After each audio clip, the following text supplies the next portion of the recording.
Clap Andhra Pradesh అనే programme launch చేసినప్పుడు మనకి 3 డస్ట్బిన్స్ ఇచ్చారు. ఈ డస్ట్బిన్ ఏంటంటే పొడి చెత్త వేయటం కోసం.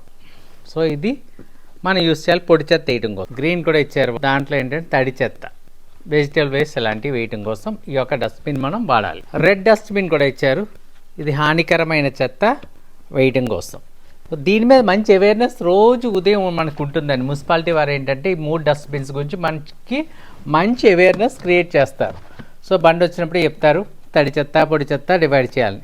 కొంతకాలానికి ఏమైందంటే అండి ఈ రెడ్ డిసపియర్ అయ్యి ఏంటంటే బండిలో 2 క్యాబిన్స్ ఉంటాయి. ఇది వెనకాల తగిలించేవారు పెద్ద రెడ్ డస్ట్బిన్. ఇదేంటి హానికరమైన చెత్త, డైపర్స్, సిరింజెస్, గ్లాస్ పీసెస్ ఇలాంటి హానికరమైనది వేయడం కోసం ఇది వెళ్ళిపోయి. తర్వాత ఏమైందంటే ఈ 2 రన్ అవని. ఇప్పుడు ఏంటంటే కాకినాడలో వేస్ట్ కలెక్ట్ చేసే వెహికల్స్ ఫ్యూయల్ ఛార్జెస్ పే చేయడానికి ఆ కాంట్రాక్ట్లో ఏదో ఇబ్బంది రావడంతో ఆ వెహికల్స్ రావట్లేదు. పుష్ కార్డ్ వచ్చింది. పుష్ కార్డ్ వచ్చినప్పుడు ఏంటంటే ఈ 2 కలిపి ఒక దాంట్లోనే వేసి సెగ్రిగేషన్ లేకుండా చెత్తను తీసుకెళ్ళి మరి ఈ వేస్ట్ అంతా ఎక్కడికి వెళ్తుందండి? డంప్ యార్డ్కి వెళ్తుంది. వెళ్ళిన తర్వాత ఏంటంటే కొంతకాలానికి అది ల్యాండ్ ఫిల్గా మారిన తర్వాత కొంతకాలానికి ఏంటి కెమికల్ రియాక్షన్ వల్ల స్వయంగా తగలటమో లేకపోతే మంటేయటమో జరుగుతుంది. సో మళ్ళీ మనం ఏం చెప్తాం దీనికి?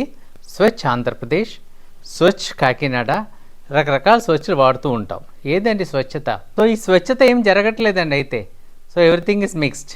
మన ఇంట్లో మనం ఫూల్స్ కింద ఒక్కొక్కటి సెగ్రిగేట్ చేసి ఇస్తాం, వీళ్ళు తీసుకెళ్ళి ఒకే ఒక చోట వాళ్ళని డంప్ చేస్తున్నారు. సో ఈజ్ ఇట్ రైట్ అండి? ఒకసారి మీరు ఆలోచించండి. స్వచ్ఛ భారత్ అనే పదానికి ఎక్కడైనా మీనింగ్ ఉందా లేదా మీరు ఒకసారి మీకు కామెంట్ చేయండి.